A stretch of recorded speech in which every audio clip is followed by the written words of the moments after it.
You can support us with the super thanks button below. What does it take to start a war? Weapons, commanders, tanks, missiles, and, most importantly, soldiers. But what happens if the soldiers stop fighting? The answer to this question is now being given by the Russian army. Thousands of Russian soldiers are surrendering to the Ukrainian army. And how does this happen? A Russian soldier who surrendered to the Ukrainian army told about his experiences as Anchor Daily News team. We have been working for a long time to report this very special event. We look forward to your support for the continuation of such news. You can support our team by using the super thanks button below the video. The experience of a Russian soldier who surrendered to the Ukrainian army was quite interesting. The Ukrainian army is very careful to keep the identity of the soldier secret. Therefore, in this article we will refer to the surrendered Russian soldier as Victor,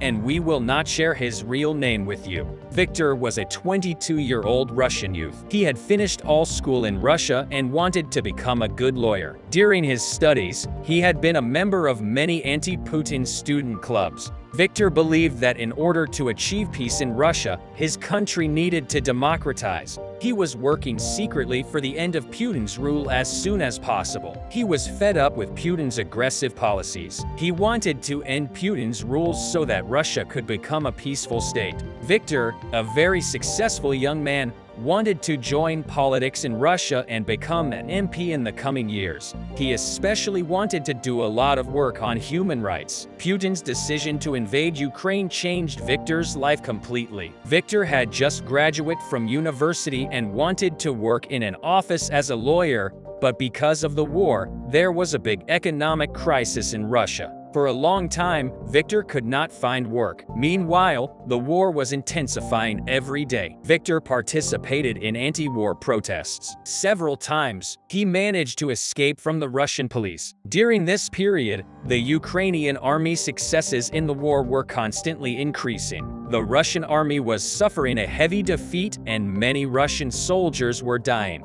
Victor began to think that this war was about to end. He felt that Putin could not continue this war any longer. But Putin made a very strange move at this time. Putin decided to mobilize 300,000 Russian soldiers to join the army. After this decision, millions of Russian citizens decided to leave their country. There were kilometers-long queues at the Russian borders. But Victor could not leave his country because his mother had cancer. Victor ran to the hospital every day and tried to cheer his mother up. He didn't want to leave his mother. Soon, Victor was asked to join the army. He did not want to go to war, but he was forced into the army by Russian soldiers. Victor was very angry because he was separated from his mother. He did not know what to do when he went to the battlefield. After a very short training at the Russian military base in Belgorod, he was sent to the war zone, sent to Mariupol. Victor didn't want to kill anyone. When he was sent to the front, he experienced great fear. His fear increased when he saw many soldiers dying at the front. He didn't shoot at any of the Ukrainian soldiers. He never left the trench until the fighting was over. That's when Victor heard a noise. Ukrainian soldiers were making an announcement through a megaphone. The Ukrainian soldiers said the following: "You don't have to die for Putin. This is not your war. Surrender and make this war and let no one die. If you want to live, contact us." As Ukrainian soldiers made this announcement, a drone started flying over the Russian trenches. Cards carried by these drones were thrown at the Russian soldiers. This card changed Victor's life. This card contained information about the I Want to Live hotline set up by the Ukrainian government. This card with the phone number informed Russian soldiers to surrender. Victor decided to call the number on this card. Then he made the first phone call. The Ukrainian authorities found out which front he was on. Soon the Ukrainian authorities called Victor and gave him some tactics for his escape plan. Victor would surrender to the Ukrainian army during a firefight. Victor did not want to give any more information about the surrender plan because it was important to keep these methods secret. Also, for the surrender of other Russian soldiers, Viktor managed to surrender to the Ukrainian army during a firefight. Ukrainian soldiers took Viktor to a safe place in Kiev. In this warehouse, Viktor was given new clothes and hot meals. He was then allowed to meet his family. Viktor spoke on the phone with his mother, who has cancer. This call was very emotional for Viktor. Viktor told his mother that he would be back very soon, in a few days. Viktor was taken to the captured Russian soldiers. There were thousands of Russian soldiers here, but no one knew which soldiers had surrendered. The surrendered Russian soldiers were mixed in with the captured soldiers so that they would be safe when they returned home. The Russian authorities could not understand which of these soldiers were prisoners. Therefore, all the soldiers were considered to be prisoners. According to Russian law, captured soldiers are recognized as veterans when they return home. The Russian government pays salaries to veterans. So in this way, Russian soldiers who surrendered receive a salary when they return home. So how do these soldiers return home? In all wars, negotiations between the parties are ongoing. Russia and Ukraine often held talks in Istanbul, where an agreement is reached on a prisoner exchange. The same number of prisoners are returned. The Ukrainian army sends the surrendered Russian soldiers home in a prisoner exchange. Viktor is waiting for the next prisoner exchange to return home. But Viktor is not alone. Thousands of Russian soldiers are waiting to go home in this way. The Ukrainian government made a very important announcement today. Kirill Budanov, the head of intelligence at the Ukrainian Defense Ministry, said that there is a great interest in the I Want to Live project so far. A total of 9,836 Russian soldiers have contacted Ukrainian authorities through this project. In addition, the I Want to Live website has been visited by more than 14 million people. About 84% of these visits were from Russia. However, the exact number of soldiers surrendered through this project has not been shared. Information on this issue is kept confidential to ensure the safety of the surrendered Russian soldiers. The I Want to Live project has become a nightmare for the Kremlin administration. Russia has repeatedly launched hacker attacks to take down the site and the phone line, but without success. This project of the Ukrainian authorities is changing the course of the war. Russian soldiers surrender one after another. The surrender of Russian soldiers is disrupting all the Kremlin's war plans. How do you think the surrender of Russian soldiers will affect the course of this war? What do you think about the Ukrainian government's I Want to Live line? What do you think about Viktor's story? We are curious about your opinions. Follow us for more updates. All rights to these videos belong to Anchor Daily News YouTube channel. Our Instagram, Twitter, and Facebook usernames are at Anchor Daily News. Do not rely on any other social media publications. We legally fight all websites and channels that use it without our permission. British intelligence issued a warning that the Russians will likely break their usual pattern of strikes in an effort to undermine the morale of the Ukrainian population over the New Year holiday period. And as it turned out, they were totally right. Around 3 hours later, the sirens went off across the whole of Ukraine because the Russians indeed had launched their missiles. This time, the Russians primarily launched Caliber rockets from the warships in the Black Sea, and they also tapped into the Rostok and Astrakhan near the Caspian Sea. The Ukrainian General Staff reported that the Russians carried out a total of about 20 rocket launches. However, looking at the videos of launches and traces, one can count more than 20 rockets. And this is where it gets interesting once again. The reason why only 20 rockets entered the territory of Ukraine is simple. Russian air defense seems to have shot down several rockets. Once again today, shortly after the rockets were launched from Astrakhan. The footage was released of how one rocket fell in the Volgograd region. The footage captured only burning gray fragments of the rockets. Given that no explosions were reported and that there is no shell crater on the ground, it means that the rocket was intercepted by Russian air defense and its remnants fell on the ground without explosion. A similar situation seems to have happened in Crimea. Here the footage also captures how Russian air defense starts intercepting some objects. Some sources claim that the Russian air defense is actually intercepting Ukrainian drones. There is a theory that the Ukrainians are launching their massive drone attacks simultaneously with Russian strikes in order to confuse the air defense system. However, even though at first glance it seems like a smart move, there are a lot of problems associated with implementation of this plan. Firstly, the Ukrainians need to know exactly from which base the Russians decided to launch their rockets this time. And as you might have noticed, there is some sort of rotation process between the launch places, and they use a different combination of places each time. Secondly, the drones are much slower, so in order to time it perfectly, the Ukrainians would need to know not only the exact place, but also the exact time for which the launch has been planned. Thirdly, the operational altitude and speed differences are still large enough to tell the difference between the missiles and drones.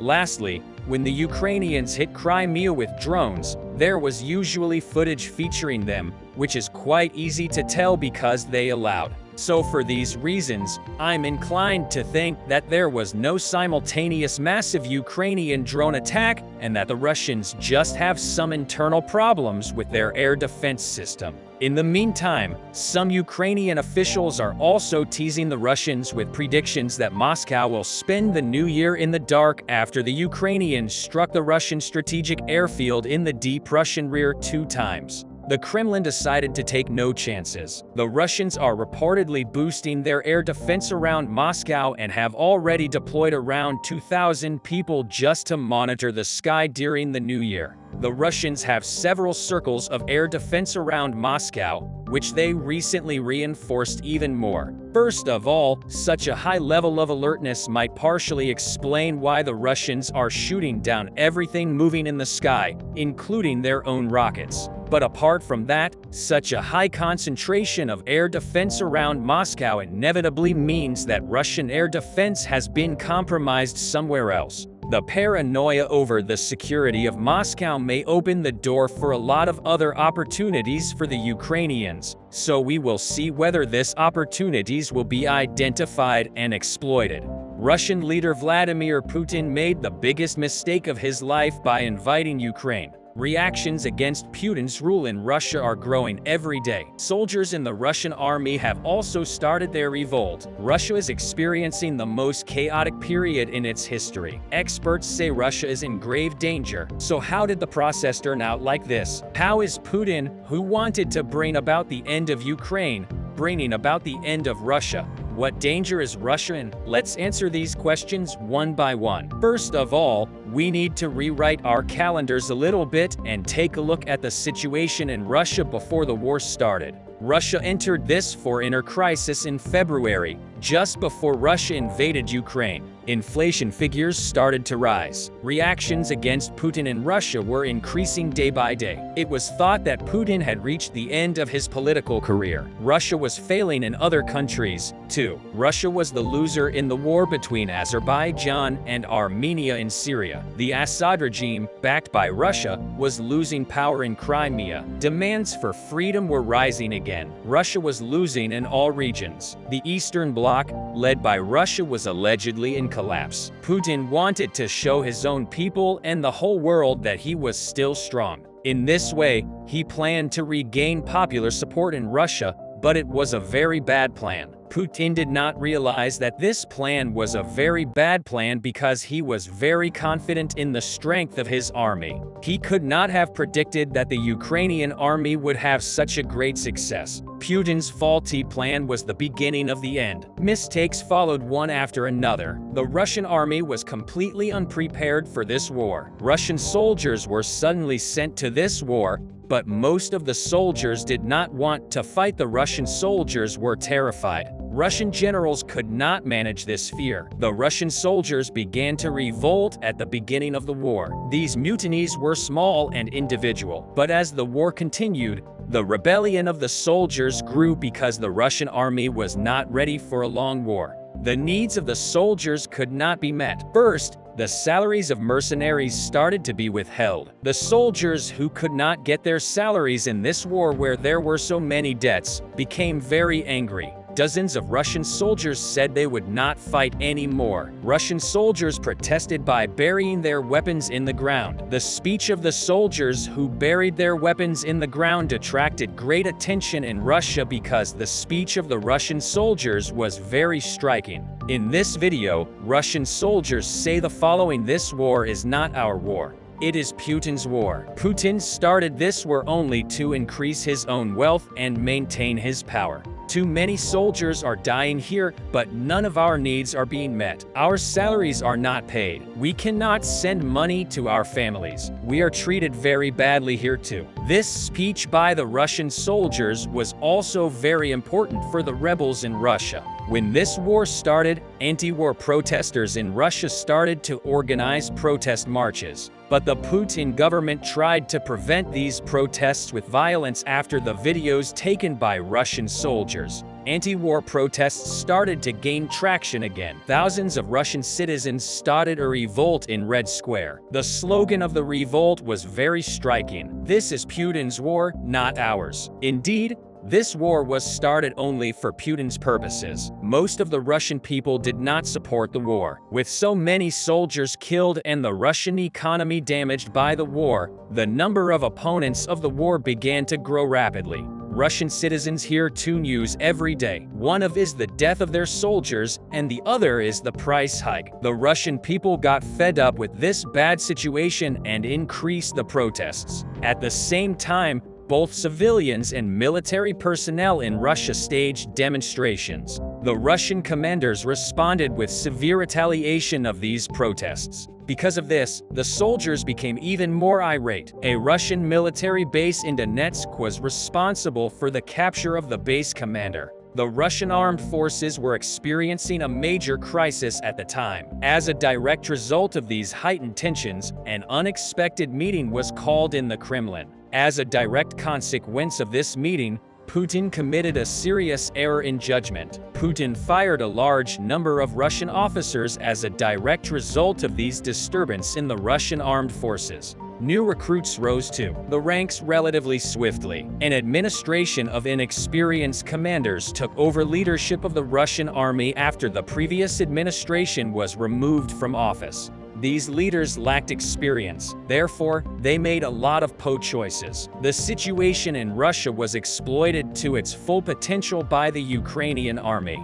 Attacks were launched on every base held by the Russian army that was experiencing difficulties, and as a result, troops withdrew from the front line. As a result, the Ukrainian army was successful in retaking a great deal of territory. Drones operated by the Ukrainian army provided constant surveillance of the Russian troops about every single Russian base. Dozens of reports have been written. The Ukrainian army has taken note of all the problems that have been occurring in Russian bases. In this regard, the work that was done by Ukrainian intelligence was very successful. Everyone throughout the world is keeping a careful eye on Ukraine's progress right now. Numerous military analysts are keeping a careful eye on the progress that Ukraine has made. It is already abundantly evident that the Ukrainian struggle will be remembered throughout the annals of world history. On the other hand, the Russian army is likely to be remembered throughout history as an unsuccessful army that was unable to put down the insurrection.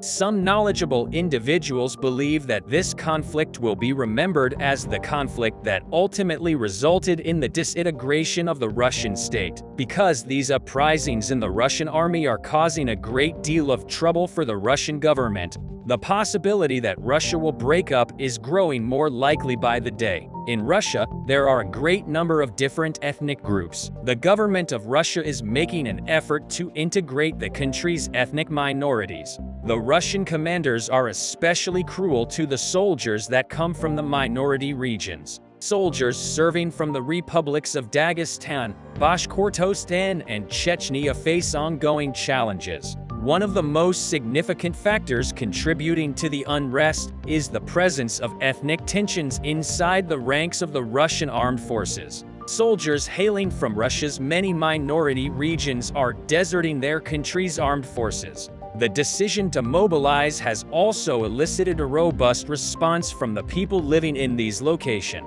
The calls for the freedom of Russia's religious and ethnic minority have picked up again because of this war. Russia might end up disintegrating into its constituent parts. The deterioration of Russia's economy might even bring about the country's financial collapse because of the embargoes that have been placed on it. Russia's economy is in a terrible state. In the following video, we will discuss the topic of the possible dissolution of Russia in great detail. But one thing is abundantly clear: the war has irrevocably altered Russia's course. The annals of human history are about to be rewritten.